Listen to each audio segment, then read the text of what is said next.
여호수아 1장 1절에서 6절 말씀을 제가 읽어드리겠습니다. 여호와의 종 모세가 죽은 후에 여호와께서 모세의 수종자 눈의 아들 여호수아에게 말씀하여 이르시되 내 종 모세가 죽었으니 이제 너는 이 모든 백성과 더불어 일어나 이 요단을 건너 내가 그들 곧 이스라엘 자손에게 주는 그 땅으로 가라. 내가 모세에게 말한 바와 같이 너희 발바닥으로 밟는 곳은 모두 내가 너희에게 주었노니 곧 광야와 이 레바논에서부터 큰 강, 곡, 유브라데 강까지 해쪽 속의 온 땅과 또 해지는 쪽 대해까지 너희의 영토가 되리라. 내 평생에 너를 능히 대적할 자가 없으리니 내가 모세와 함께 있었던 것 같이 너와 함께 있을 것임이니라. 내가 너를 떠나지 아니하며 버리지 아니하리니 강하고 담대하라. 너는 내가 그들의 조상에게 맹세하여 그들에게 주리라 한 땅을 이 백성에게 차지하게 하리라. 아멘. 하나님의 구원은요, 하나님의 구원은 우리가 예수 그리스도를 믿는 그 믿음으로 우리에게 임하는 단회적인 사건입니다. 계속해서 구원을 위해서 기도하거나 구원을 위해서 노력하는 그럴 필요가 없어요. 단번에 이루어진 사건입니다. 저와 여러분은 하나님의 구원받은 믿음의 삶인 줄로 믿습니다. 그런데 구원받은 믿음의 삶이 세상을 살아가면서 하나님 나라 백성으로서 살아가는 하나님의 자녀의 삶이 늘상 행복하고 기쁘고 즐거웠으면 좋겠는데 우리는 세상 속에서 살아가면서 여전히 삶의 무게를 느끼고요. 끊임없는 고뇌, 불교에서 말하는 번민들, 아픔들을 가지고 살아가고 있어요. 하나님의 통치, 하나님의 다스림이 분명히 우리 가운데 있으면서 우리가 그것을 고백하고 있지만 우리는 세상 속에서 치열하게 살아가는 투쟁의 삶을 살아간다고 할까요? 여전히 난관에 부딪히는 것이 사실입니다. 이스라엘 백성이 이집트에서 해방되어 자유인이 되었습니다. 하나님의 구원을 의미하는 것입니다. 비록 그들이 하나님의 말씀에 순종하지 않아서 광야의 40년을 지나게 되어지지만 그들은 비로소 하나님이 약속한 땅, 젖과 꿀이 흐르는 비옥한 가나안 땅에 들어가야 하는 그 순간에 맞이하면서 하나님이 약속한 땅을 바라보고 있었습니다. 그런데 하나님의 구원을 받아서 자유인이 되었고 마침내 하나님이 약속한 축복의 땅, 젖과 꿀이 흐르는 비옥한 땅에 들어가야 하는 그 가나안 땅에는요, 이미 그곳에서 오랜 시간 삶의 터전을 이루고 살아가고 있는 가나안 원주민이 있었고요, 그들의 우상이 있었고 뿐만 아니라 그들의 죄악이 그곳에 있었습니다. 좀 이해가 안 되는 부분일 수 있을 것 같아요. 하나님이 그토록 약속한 땅이고 좋은 땅이고 축복의 땅이라고 말씀하셨는데 그곳에는 우상이 있고 죄악이 가득한 그런 땅이었어요. 오늘 여호수아가 시작되는 부분은 그 땅을 바라보면서 하나님께서 내가 너에게 약속한 땅이니 그곳으로 가라고 하는 말씀을 듣는 장면입니다. 저는요, 이 여호수아를 여러분들과 같이 이제 쭉 묵상해 갈 거예요. 그런데 왜 여호수아냐 하면은 저와 여러분이 구원받은 하나님의 백성의 삶, 늘상 기쁨이 있고 예배가 있고 찬양이 있어야 같은 삶인데 여전히 우리 삶은 고달파요. 그 고달픔이 여호수아 안에 담겨있기 때문이에요. 하나님이 약속한 땅이지만 그것은 여전히 치열하게 싸워야 하는 곳이고 투쟁해야 하는 곳이고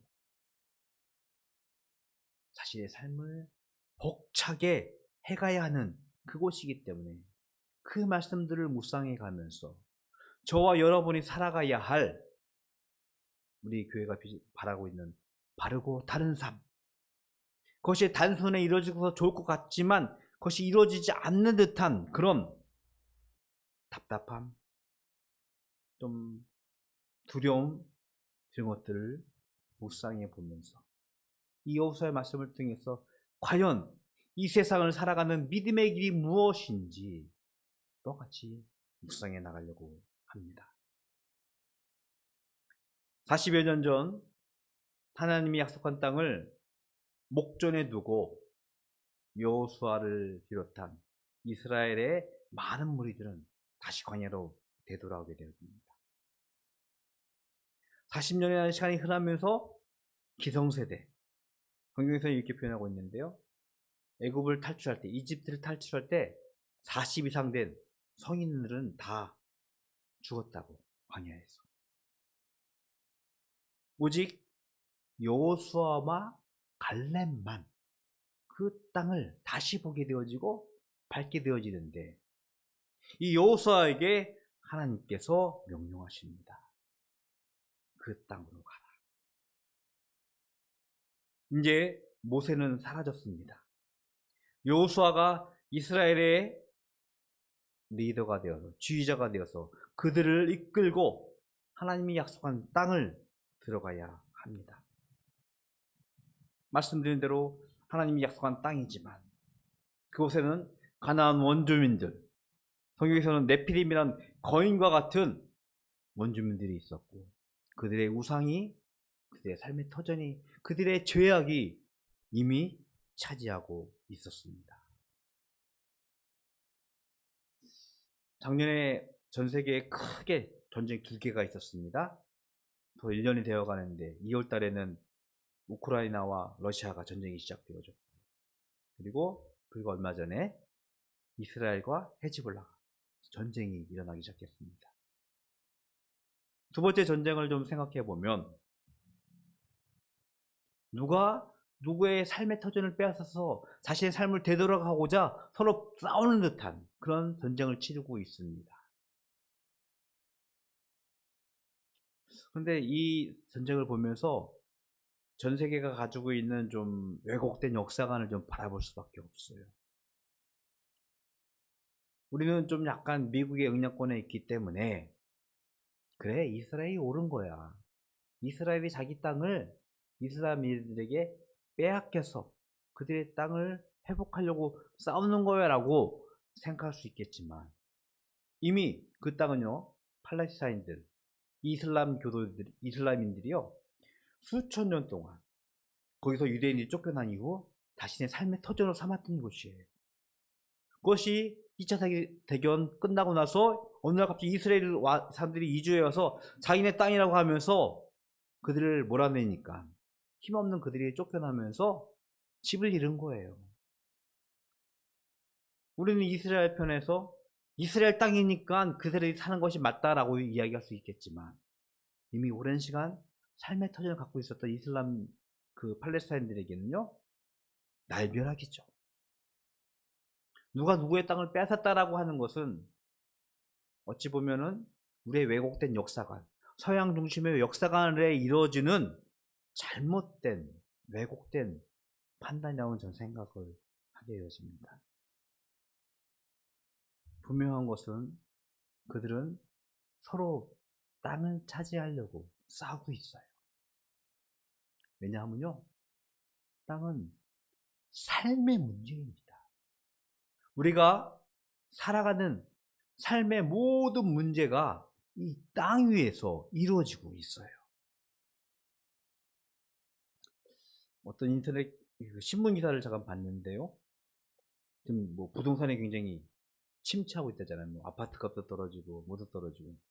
근데 원래 지금 대통령 그렇게 하라고 뽑은 거 아닌가요? 너무 집값 올랐다고 떨어뜨리라고. 이제 떨어지는 걸 이제 막 경계하면서 이해가 안 돼요. 그런데 땅은 불황이 없다고 하더라고요. 아파트값이 떨어지고 있는데도 땅값은 안 떨어졌대요. 그래서 옛날이나 어른들이 하는 말이 땅은 사라, 땅을 가져라 라고 얘기하는데, 오프라인과 온라인 세상을 살아가고 있는 우리 세대, 그리고 그 세상에 더 익숙한 오프라인과 온라인의 그 간극들을 거의 구분하지 못하고 있는 다음 세대에게도 동일하게 땅의 문제는 저희만큼 중요한 것 같아요. 오늘 성경에서 땅이라는 이야기를 하면서 히브리어 원어로는 에레츠라는 단어를 사용하고 있습니다. 성경을 찾아봤더니 이 에레츠라는 단어가 구약 성경에서만 2504회가 등장한다고 하더라고요. 성경 전체적으로 단어 가운데서 가장 많이 사용한 단어들을 추려봤더니 10개 중에서 8등이래요. 굉장히 많은 의미 있는 단어입니다. 근데 이 땅이라는 단어에는요, 물론 하늘에 반대되어지는 땅의 개념도 있지만 그 안에는 영토, 여기 보면은 4절에 보면 너희의 영토가 되리라는 말이 있는데 거기서 똑같이 에레치라는 말을 사용하고 있습니다. 혹은 나라라는 의미를 가지고 있어요. 즉 하나님께서 땅으로 가라라고 하신 말씀은 하나님의 나라로 가라라는 하나님의 명령이에요. 이스라엘 백성들이 이집트에서, 광야에서, 물론 그것도 하나님의 통치와 다스림 가운데 있지만 이제는 구별되어서, 여기 보면 4절에 보면은 이렇게 경계선들이 나오고 있는데 이 경계선을 긋고 그 땅으로 가라, 그곳이 나의 나라고 나의 통치라는 것을 이스라엘 백성들에게 가르쳐주고 있는 것이고 그곳으로 들어가라고 하나님께서 명령하신 것입니다. 창세기 1장 28절에 우리가 너무나 잘 알고 있는 명령이 있습니다. 최초의 인간에게 명령을 하세요. 번성하고 세상을 정복하고 땅을 정복하라고 말씀하고 계십니다. 땅을 들어가는 것, 땅을 정복하는 것, 하나님의 능력으로 마치 요술봉처럼 쉽게 이루어지는 일일 수도 있지만 그것은요, 우리에게 주어진 치열한 삶의 문제임을 이미 우리들에게 말씀하고 있다는 것입니다. 하나님이 약속한 그 땅은요, 성경에서는 젖과 꿀이 흐르는 땅으로 비유를 하고 있습니다. 매우 비옥한 땅이라는 의미입니다. 물론 지금의 이스라엘은 매우 황량한 광야 같은 곳이 많이 있어요. 감사하게도 저는 이곳 이스라엘 방문한 적이 있었는데요. 많은 부분들이 광야처럼 막 모래사막이 아니라 막 남풀도 나무도 없는 곳이 많이 있는데 그것은 이상기온 때문에 이루어진 황폐화된 곳이라 얘기하더라고요. 예수님이 많이 활동하시던 주로 갈리 주변에 갔더니 좀 습하면서도 땅이 비옥해요. 뭐 대추나무 이렇게 열매들이 자라면서 좋은 땅이더라고요. 물론 거기에는 하나님의 늦은 비와 이른 비처럼 적절한 시기에 내려주는 비 때문에 풍요로운 그것을 의미하기도 하지만 분명한 것은 하나님께서 약속하신 축복의 땅입니다. 정탐꾼들은 이미 그 땅의 비옥함을 경험했고 확인한 바 있습니다. 우리가 지난주에 신명기의 말씀을 묵상했는데요. 그 신명기에서는 수시로 하나님께서 말씀하십니다. 너희가 그 땅에서 내 말을 듣고 순종하면, 행하면 내가 너에게 복을 줄 것이라고 그 땅에서 이미 약속하셨어요. 말씀드린 대로 극심한 부동산의 불황 속에서도 땅은 실패할지도 모르는데 그 땅을 차지하는 것, 땅을 가지는 것, 우리 인간의 욕심, 탐욕의 근본일 수 있는데 하나님께서 내게 주의시키는 것은요, 그 땅의 주인은 하나님이라는 것입니다.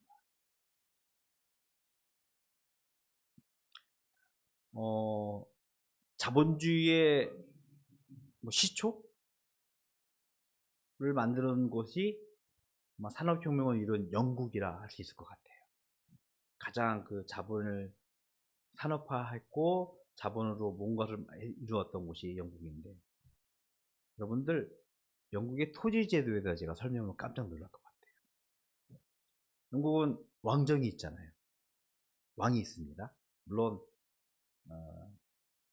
약간 마치 문화상품처럼 그들이 통치를 하고 있지 않지만, 그리고 지방인 귀족들이 있어요. 서라고 하기도 하고 이렇게 퍼거슨 경이잖아요. 그래서 영국은요, 땅의 주인은요 왕과 귀족들의 것이에요. 그 자본주의가 발달한 나라가 땅은 여전히 왕이 갖고 있고 귀족들이 갖고 있어요. 저도 그 얘기를 듣고 깜짝 놀랐습니다. 그래서 여왕이 특별히 산업활동을 안 하는 건데도 되게 부자예요. 그분이 한번 이렇게 해외 순방, 지금 이제 돌아가셨지만 이제 왕이군요. 왕이 있는데 순방할 때마다 몇백억씩 쓴대요. 도대체 그 돈이 어디서 나올까? 나라에서 주는 게 아니에요. 그들이 땅을 주인이기 때문에 그 땅을 가지고 어떻게 하냐면은 임대하는 거예요. 사람들이 건물을 짓겠다 하면요 100년씩 임대해 주는 거예요. 물론 임대료는 굉장히 저렴합니다. 하지만 그 수많은 그 넓은 땅들이 자기 땅이니까 거기서 받는 그 수입으로 그 황실이 움직여진다고 하더라고요. 깜짝 놀랐어요. 좀 발달해서 조금 요즘에는 이제 땅까지 받는 경우도 종종 있다고 하지만, 여전히 많은 땅의 주인은 왕실이고 지방에는 지방의 귀족들이 갖고 있다고 하더라고요. 이거에 적절한 비유가 될지 모르겠지만 땅은요 하나님의 것, 하나님의 통치 안에 있는 하나님의 것임을 우리에게 말씀하고 있어요. 레위기 27장에는 희년이라는 제도를 우리에게 가르치고 있습니다. 해마다 50년째 되는 해 땅이 불가피하게 남에게 팔리거나 넘어갔을 때 그 땅의 원래 주인에게 돌려주라는 하나님의 제도예요. 살다 보면 내가 실패하고 없어져서 돈 있는 사람들이 불가피하게 내 땅을 넘겨야 되는 경우가 있습니다. 그런데 50년째 될 때는 그 땅을 다시 돌려주라고 하나님께서 희년을 선포하십니다. 그 의미는 하나님이 그 땅을 그들의 백성들에게 공평하게 나누어 준 하나님의 명령이라는 것을 우리에게 가르치는 말씀입니다.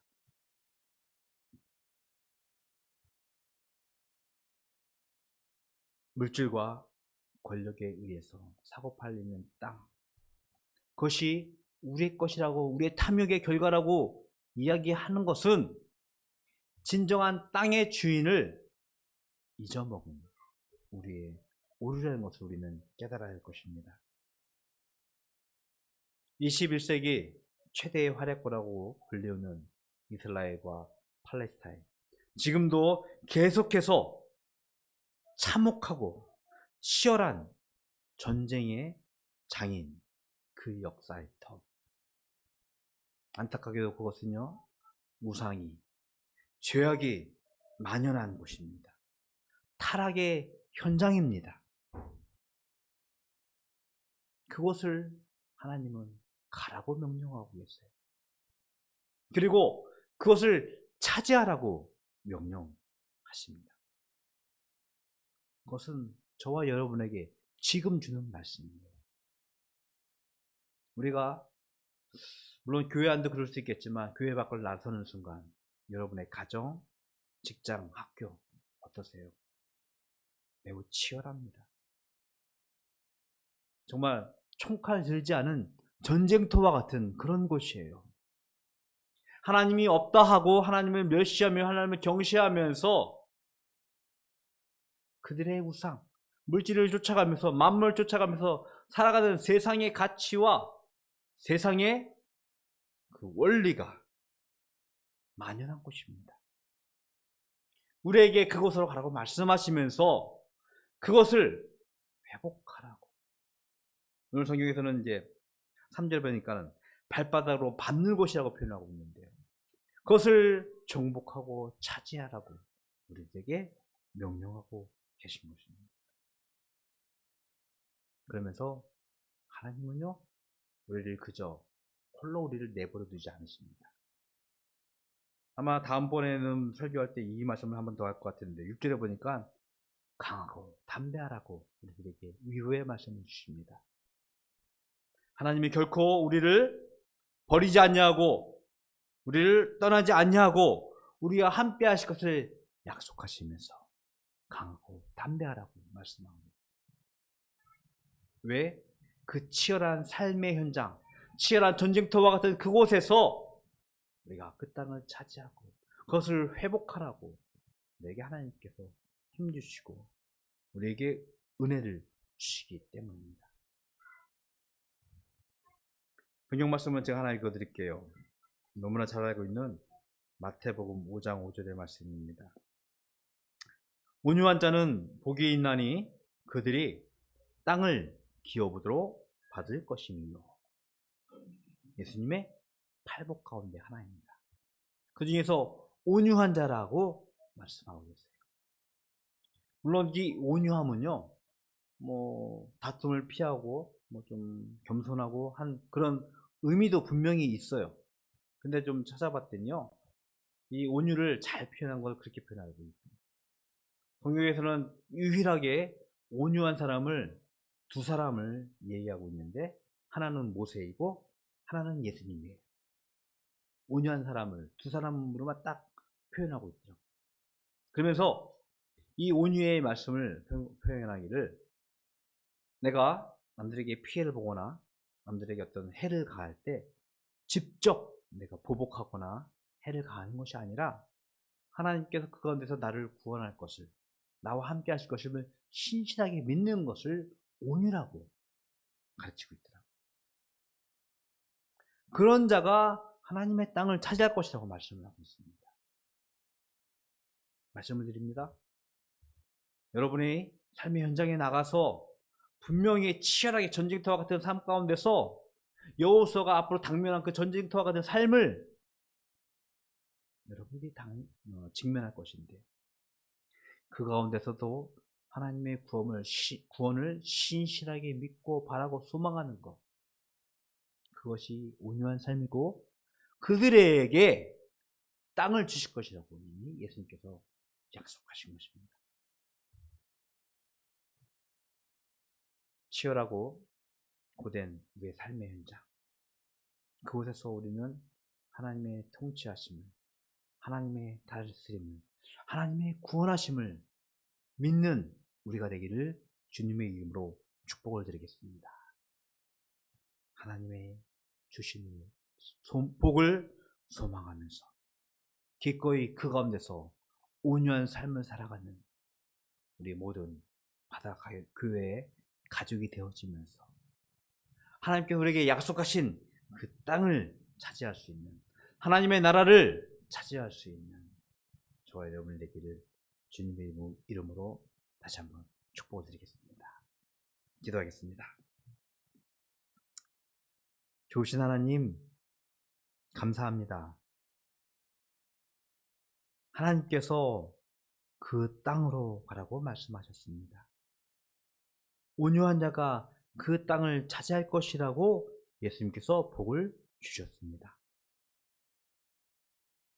우리가 하나님이 약속하신 그 땅을 밟으며 회복하며 하나님의 통치하심에 순종하며 그의 복을 받는 죄들 될 수 있도록 축복하여 주시옵소서. 하나님, 너무 치열하고 너무 참혹하지만 그 가운데서도 하나님이 약속하신 복을 소망하며 기대하며 나아갈 수 있는 죄들 될 수 있도록 축복하여 주시옵소서. 하나님께 예물 드립니다. 우리의 삶의 현장에서 거두어진 수확이지만 우리의 것이 아니라 하나님의 것임을 인정하는 예물 되게 하여 주시옵소서. 이 예물 드린 자들 주님께서 기억하여 주시옵시고 그들의 삶이 하나님의 신령한 것으로 날마다 넘칠 수 있도록 그들의 손길을 주님께서 축복하여 주시옵소서.